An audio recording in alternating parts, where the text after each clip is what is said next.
What's going on, guys? Welcome back to the channel. So real quickly, I'm going to show you guys my new car. I'm not going to go into too much detail, but I'm going to show you guys my newest project. So here it is. Sorry if there is wind noise. I'm just filming this on my iPhone right now.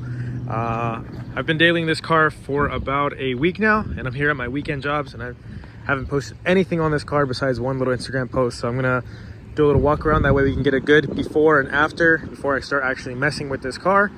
But yeah, so this is a 1997 Toyota Mark II. In the US, this would be considered a Toyota Cressida wagon. So this is a 97 Toyota Mark II wagon. It has been modified a little bit. Some parts in Japan, some parts have been done here. From the looks of it, I think this car was resprayed black. I think the original color was like a white or a silver. But cool little thing, they did this in Japan, deleted the rear wipers. There should be two wipers back here, and then they moved the license plate little indent, which should be in the center, off to the right. Got some super badass clear tails. Interior is pretty mint, besides it being extremely dirty. So I did get a little head start. I did clean that seat a little bit. You can see the difference. Look how dirty these seats are. Like, they should not be like a brown. They should literally be gray, like that color, and even that's dirty. So yeah, this thing is completely filthy. It is an automatic, which is kind of sucks. All wagons came automatic. It does suck that it's automatic, but lately I've been kind of falling in love with the automatic. I've never liked automatics ever. I've always been a manual type of person, but this is pretty fun. Just put it in gear and cruise. It is a wagon, so it does have a lot of space. It's been my daily for the past week, so it's super messy in here. I already got my cleaner over here so that I can start cleaning the interior. I'm gonna probably walk you guys through a little bit. Headliner is super mint, aside from it being dirty and stained, but I hope I can maybe get those stains out. All of the interior is here, luckily, besides the headrest, which is not that big of a deal. Dash, I believe, was probably cracked, and it got wrapped with this material that I'm probably gonna end up redoing the same exact thing, just new material, so it's black. Let me pop the hood, show you guys the motor. So this is a 1G FE. I believe this motor only came out overseas, so it's gonna be pretty hard to find parts for this. Once again, super dirty, super filthy, but super solid motor. You can see this definitely needs some maintenance. I think the plans is obviously go through the whole motor setup, make sure everything is nice and tidied up, do a full tune-up, a full refresh. Obviously, you can see those belts have probably never been changed. Oil's probably never been changed. New spark plug wires, new everything. It's got a small misfire on idle. Aside from that, it runs pretty good. It does have BC coils in the front.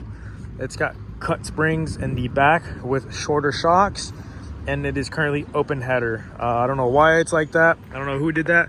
Probably one of my buddies. I did get this car from one of my buddies, but it is open header. It sounds really cool. It's just, I don't mind the loudness. It's super drony, considering it's kind of a long car with a long cabin. It's pretty much unbearable to drive on the highway. But this thing cruises, I would say 80, 85. Oh, it's going down. It cruises about 85, 3,000 RPM. Super comfortable car.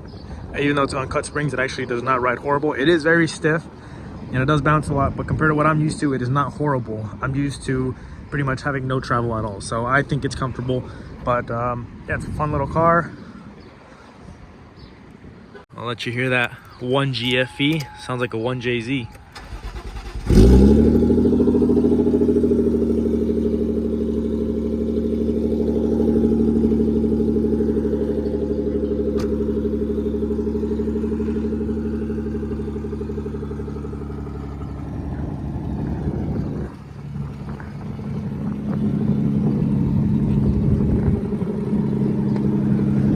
So the car does have a little bit of damage. The paint is starting to kind of flake off in some of these spots. Like I said, this is a project I'm not expecting to hop into this and be done and be ready to go, but there is some rust on the roof from the roof wreck that this thing had on all four corners. But like I said, not too really concerned about that. This got messed up right here on the door from the chains that the car was being held up when it got imported. These are brown fenders, but they were wrapped in black to match the car, so they didn't look kind of weird.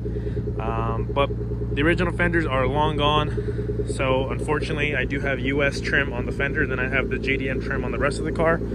It's kind of hard to tell, but it is slightly different, if you can tell.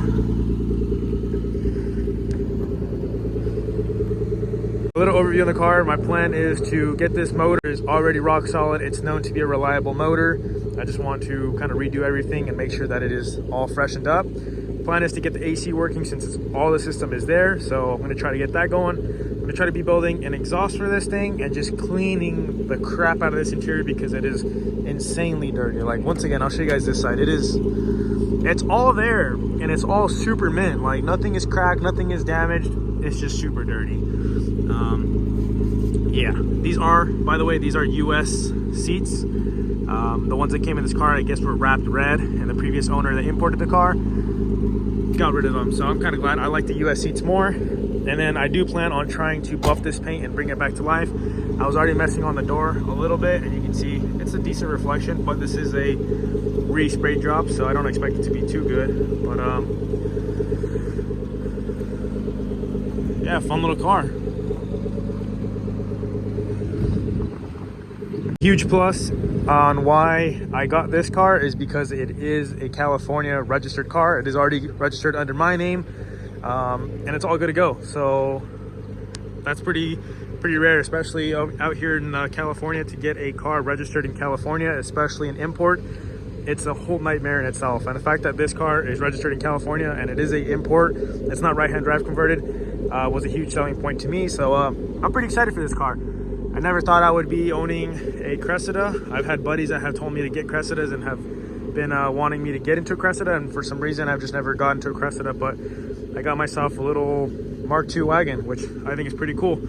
So yeah, hopefully you guys are excited to see the new build. I know it's a little different from the typical stuff that I work on or the typical cars that I like, but I'm excited to learn, especially on the Toyota. Never owned a Toyota. But yeah, I'm excited to learn on this car and try something new since I've always been dealing with Nissans. But I guess let's try out this Toyota and see how it goes. Later, guys.